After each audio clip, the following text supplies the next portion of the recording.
ರಾಮಚಂದ್ರ ಅಂಕೋಲೇಕರ್ ಸುಮಾರು ಒಂದು ತಿಂಗಳ ಹಿಂದ್ಗಡೆ ಲೈಂಗಿಕ ಕಿರುಕುಳ ನೀಡಿದ್ರಿಂದ ಆ ಹುಡುಗಿ ಕಾಲೇಜಿನ ಪ್ರಾಂಶುಪಾಲರಾದ ಜನರಲ್ ಸೆಕ್ರೆಟರಿ ಆದ ಕಾಲೇಜಿನ ಅವ್ರ ಜೊತೆ ಕೂಡಿಕೊಂಡು ಒಂದು ಮನವಿಯನ್ನು ನೀಡ್ತಾಳೆ ಪ್ರಿನ್ಸಿಪಾಲಿಗೆ.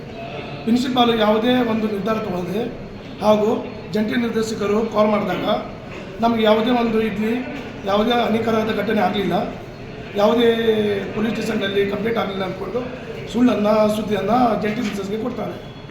ಆಗ ವಿದ್ಯಾರ್ಥಿನಿ ಬಂದುಕೊಂಡು ನೊಂದು ನಮ್ಮ ಬೆಳಕಿನ ಊರು ಜನರ ಹತ್ರ ಹೇಳ್ಕೊಂಡು ನಾವೆಲ್ಲ ಒಗ್ಗಟ್ಟು ಸೇರಿ ಕಾಲೇಜ್ ಹತ್ರ ಹೋಗಿದ್ದೀವಿ. ಅಂದೊಂದು ವಿಷಯ ಏನೆಂದರೆ, ಒಂದು ವಿದ್ಯಾರ್ಥಿ ಆದವಳು ಮನೆಗೆ ಹೇಳೋದಕ್ಕಿಂತ ಮುಂಚೆ ಪ್ರಿನ್ಸಿಪಾಲ್ ಹತ್ರ ಹೇಳ್ತಾಳೆ, ಸ್ಟೂಡೆಂಟ್ ಎಲ್ಲ ಸೇರಿಸ್ಕೊಂಡು. ಆವಾಗ ಪ್ರಿನ್ಸಿಪಾಲ್ ಆದವಳು ಆ ಘಟನೆನ ಅಲ್ಲೇ ಸರಿ ಮಾಡಿ ಹಾಕಿದ್ರೆ ಇಂಥ ಸ್ಥಿತಿ ಬದಲಾಗಿತ್ತು. ಆಡಳಿತ ಕಮಿಟಿ ಕರ್ಕೊಂಡು ಹಾಗೂ ಎಲ್ಲ ಸಿಬ್ಬಂದಿ ಕರ್ಕೊಂಡು ಏನಾಗಿದೆ ಘಟನೆ ಅಂದ್ಕೊಂಡು ಹೇಳಿದರೆ ಇಂಥ ಪರಿಸ್ಥಿತಿ ಇಲ್ಲಾಗಿತ್ತು.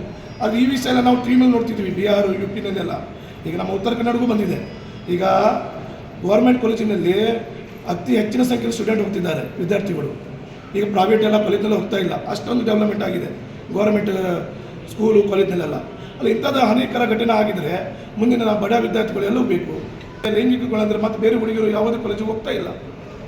ತಮಗೆ ಬಡ ವಿದ್ಯಾರ್ಥಿಗಳೆಲ್ಲ ಹೇಳಿಕೆ ಹಂಚಿಕೆ ಮಾಡ್ತಾರೆ ಅವರು. ಆದರೆ ಎಲ್ಲರೂ ಇದು ತಪ್ಪಂದರೆ ಪ್ರಿನ್ಸಿಪಾಲ್ದೆ. ಅವಳು ಫಸ್ಟ್ ಮಾಡಿದ್ದು ವಿದ್ಯಾರ್ಥಿನಿ ಪ್ರಿನ್ಸಿಪಾಲ್ ಹತ್ರ ಹೋಗ್ಕೊಂಡು ಮನವಿ ಕೊಟ್ಟಿದ್ದಾರೆ. ಕಾಲೇಜಿನ ಸ್ಟೂಡೆಂಟ್ ಜನರಲ್ ಸೆಕ್ರೆಟರಿ ಎಲ್ಲ ಸೇರಿಸ್ಕೊಂಡು ಮನವಿ ಕೊಟ್ಟಿದ್ದಾರೆ. ಆದರೂ ಜಂಟಿ ನಿರ್ದೇಶಕರಿಗೆ ಅವ್ರಿಗೆ ಕೊಡಲಿಲ್ಲ ಅಂತ ಹೇಳ್ಕೊಂಡು ಮನವಿ ಮಾಡಿದ್ದಾಳೆ. ಜಂಟಿ ನಿರ್ದೇಶಕರು ಅವರಿಗೆ ಎನ್ಕ್ವೈರಿ ಕೂತಾಗ ಅವಳು ಒಪ್ಪಿದ್ದಾರೆ. ಪ್ರಿನ್ಸಿಪಾಲ್ ಹುದ್ದೆಯಲ್ಲಿ ಇಲ್ಲ, ಅವಳು ಬದಲಾಗಿ ರಾಜೇಶ್ವರಿ ಬದಲಾಗಿ ಅವ್ರಿಗೇನು ತೊಗೊಂಡಿದ್ರಂತೆ, ಅವರು ಬೇರೆ ಮೇಡಮ್ ಬದಲಾಗಿ ಅವರು ವರ್ಗಾವಣೆ ಆಗಬೇಕು. ಪ್ರಿನ್ಸಿಪಾಲ್ ಅಂತ ಒಂದು ಯಜಮಾನಿ, ಎಲ್ಲ ಕಾಲೇಜಿನ ಒಂದು ಮನೆ ಒಳಗೆ ಒಂದು ಯಜಮಾನಗಳು, ಅವರು ಸರಿ ಮಾಡ್ಕೊಂಡಿದ್ರೆ ಮಾತ್ರ ತಾನೇ ಕಾಲೇಜು. ಅದಕ್ಕೆ ಪ್ರಿನ್ಸಿಪಾಲ್ನ ವರ್ಗಾವಣೆ ಆಗಬೇಕು. ಅವನಿಗೆ ರಾಮಚಂದ್ರ ಅಂಕೋಲೇಕರ್ಗೆ ಅಮಾನತು ಆಗಲೇಬೇಕು.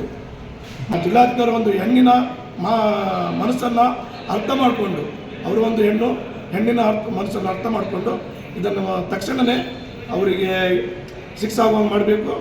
ಮತ್ತು ಇಂಥ ಘಟನೆ ಈ ರಾಜ್ಯದಲ್ಲಿ ಆಗಬಾರ್ದು.